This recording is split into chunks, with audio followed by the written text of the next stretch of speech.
Finally, I finished Expedition 33. It's taken me, I think, 2 months, which is a lot longer than I was expecting it to take me. The game isn't particularly long.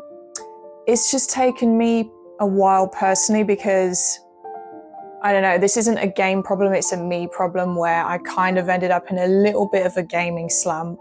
But I've finished the game and I'm here to talk about it. I'm going to get into spoilers later on in the video, but I'll let you know when I start talking about spoilers so that if you don't want any, you can click off the video, because I know that there will be some people that watch this having not played the game and there will be some that watch it having already played the game, so yeah, I will warn you. So yeah, Expedition 33, you've probably seen reviews about it, heard people talk about it, everyone on the internet's been raving about it. And so I really wanted to play this game. Also because I love JRPGs. JRPGs are essentially my favorite genre. And although it's not made by a Japanese studio, it's very much the JRPG model. You know, it's got turn-based combat.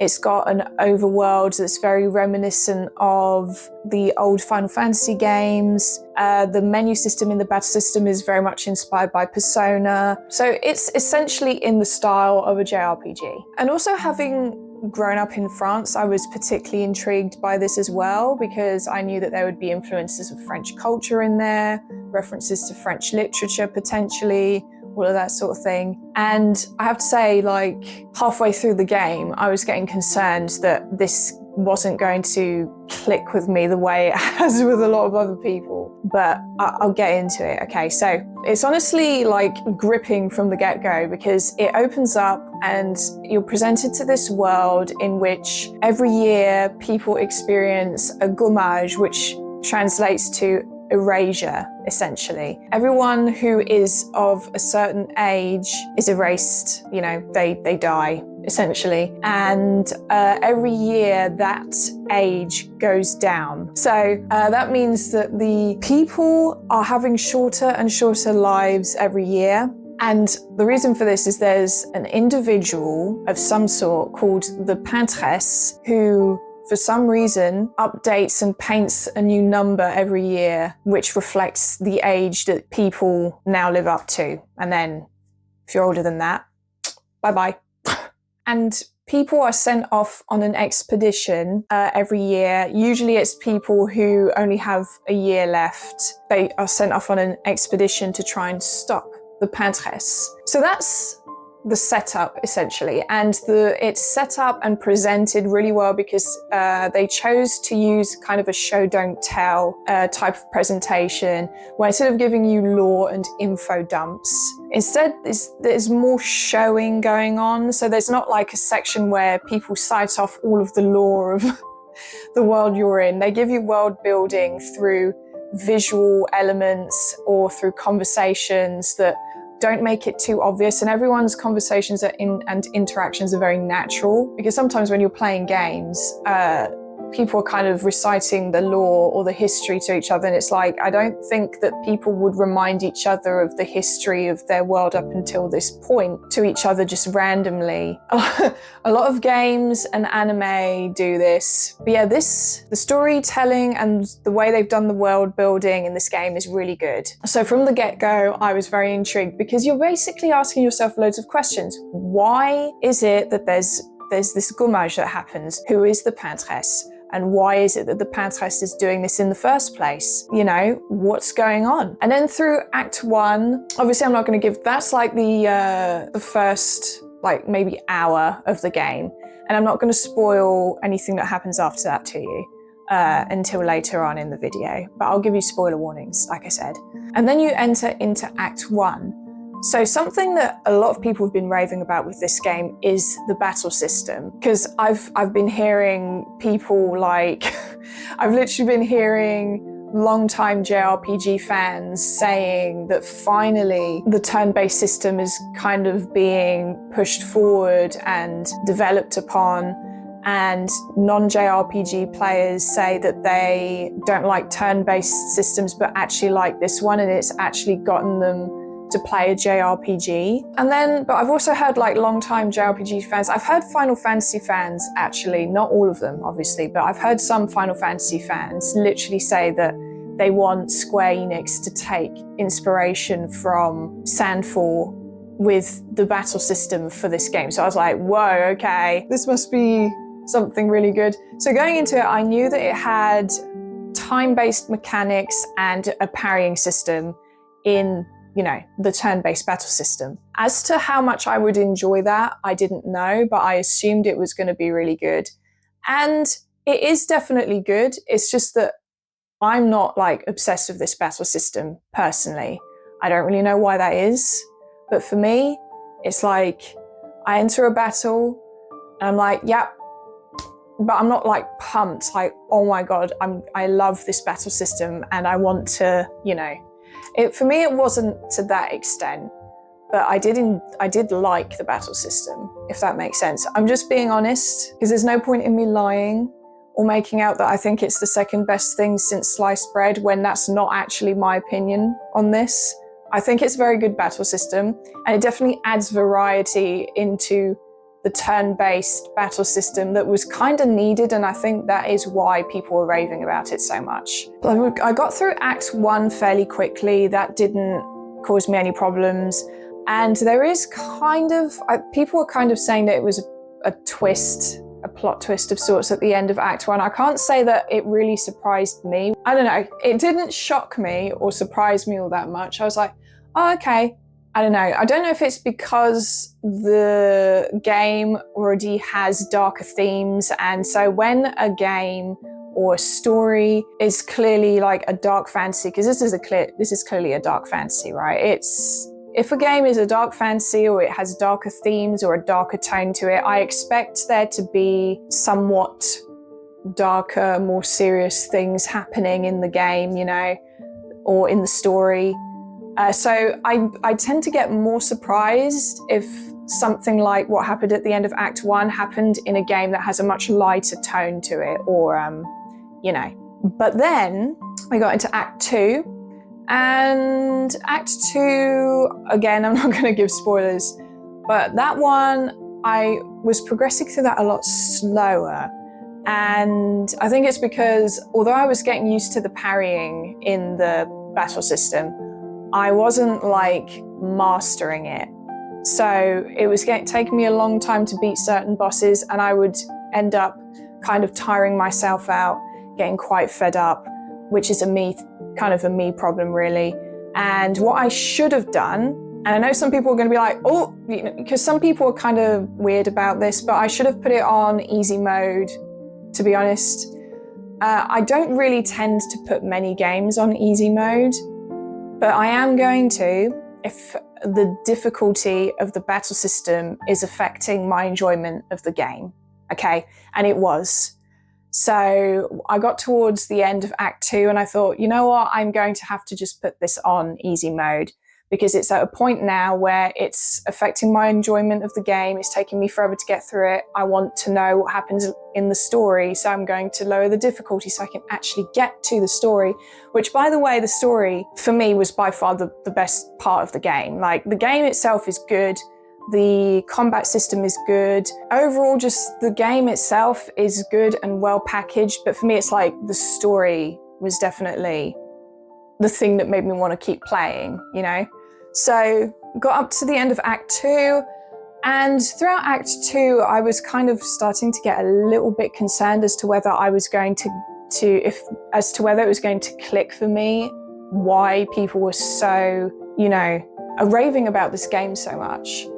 And it got to the end of Act 2, and then things definitely shifted for me, and I was like, okay, I understand now.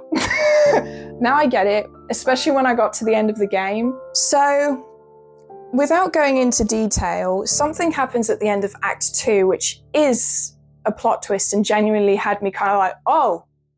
They had kind of put some foreshadowing in there a little bit, but it definitely, I didn't see this coming, really. Because when I was putting pieces together in my head afterwards of, little hints that they dropped, I was like, oh, that makes sense. But I didn't see it coming, you know what I mean? So Act 3 started and things shifted for me because this plot twist, I was like, ooh, okay, things are getting very interesting now. And it kind of reshapes how you look at the story up to that point to a certain extent, which is really interesting. I love it when stories and games do that sort of thing. So now I'm going to enter into some spoiler territory. But like, before I say that, I just want to say the story and overall, like, this game, really good. If you haven't played it, I really highly recommend you play it. And now I'm going to enter into spoilers. So if you don't want any spoilers, click off the video now. That's essentially my like non-spoiler review. So at the end of Act 2, as you know, it's revealed that actually the world we've been living in and the characters we've been like on this journey with this whole time essentially aren't real, because they were created by the paintress. All of this is within a painting. And I was like, oh, okay, that makes sense. Paintress, paintress. It was like there was clues hidden in plain sight, but you don't necessarily, you know. And then you find out that Maëlle, who you've been with since the beginning of the game, is actually from essentially like the real world. And she herself is also a paintress. And then it starts getting into kind of philosophical stuff to a certain extent. And it changes your perspective on things up to this point to a certain extent. And I love it when games and stories start to get a little bit philosophical sometimes. And I will say, so I'm someone who is much more into character-driven stories more so than plot or narrative-driven stories in general. So for me, characters are like really important.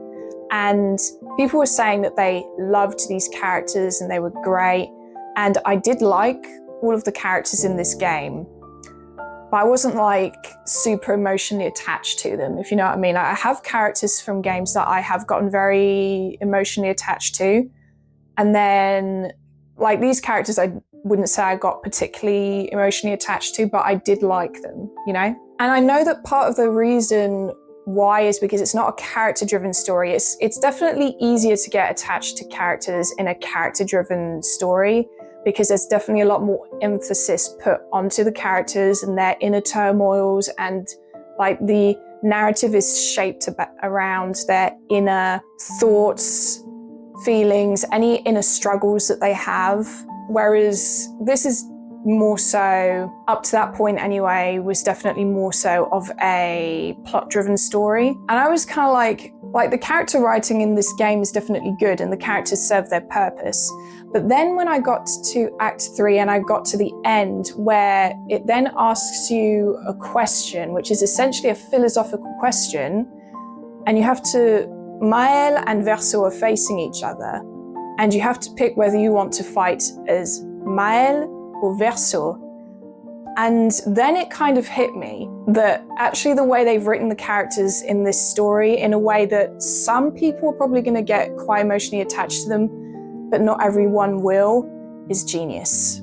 Because the philosophical question is essentially, do you believe that these characters in this painting that essentially aren't real deserve to live and continue their lives as, you know, as if they're real people? Or is it more important to face reality and accept that that's all just fiction, not real, that sort of thing? It also, I mean, that isn't literally where it stops. So there's also kind of more philosophical questions beneath the surface, at least in my opinion, that aren't quite as obvious. For example, one could argue that Maëlle is trying to run from her grief and is using this made-up fictional reality to escape from her grief, you know? So when it asked that question, that's when I realized, oh, they've actually balanced it so well so that the characters are written in a way where they're easy to like as characters, but they're not written, like they had to be careful essentially so that when you got to this question at the end, you weren't always going to just pick Maëlle, you know, because if everyone got super attached to the characters, everyone would pick to fight as Mael, probably. So I was like, okay, this is pretty clever of them, in my opinion at least. So if you want to know who I chose to fight as at the end, I chose to fight as Verso, because for me it kind of felt like Mael was trying to use this essentially made-up world to escape from her grief and escape from reality.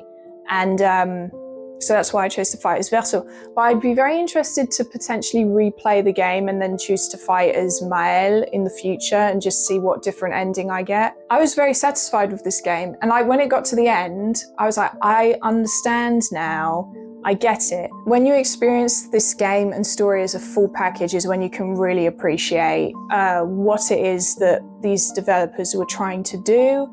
It was really good. I can definitely see this being at least nominated for Game of the Year, if not winning it even. I wouldn't say this is my new favorite game of all time, and I know that there's people that have said that this game has ruined the entire JRPG genre for me. I'm not at that point, but it is definitely a really good game and really good story that I think is definitely, I think, going to help shape where JRPGs head in the future, you know? It was really good. It had me thinking a lot. I like that type of thing. I like stories that make me think, that make me sort of, stuff that kind of asks philosophical questions. I find that interesting. So yeah, I don't know if I've been able to really properly kind of express my thoughts on this game, because I feel like I've got a lot of thoughts and I don't know if it's really conveying through how I feel about this game. I don't know if it came across as kind of negative. This is not a negative review by any means. This is definitely a positive review. But I figured I'd present it through being honest about the fact that it wasn't all plain sailing for me and I didn't understand from the get-go why people were so obsessed with this game. But I did understand by the end of it. So yeah, there you go. Honestly, a fantastic game. I'm really interested to see what Sandfall do in the future. I think they've basically said that Clair Obscur is going to become kind of its own series or franchise in a way, and they'll be making more games in the Clair Obscur world, which will be very interesting. I'm interested to see any new IPs they potentially come up with in the future. I've definitely got my eye on this developer now. Imagine that winning Game of the Year and it's their first game. That would be pretty cool. If you've played this game, let me know your thoughts in the comments. Thanks for watching, and I'll see you in my next video. Bye bye.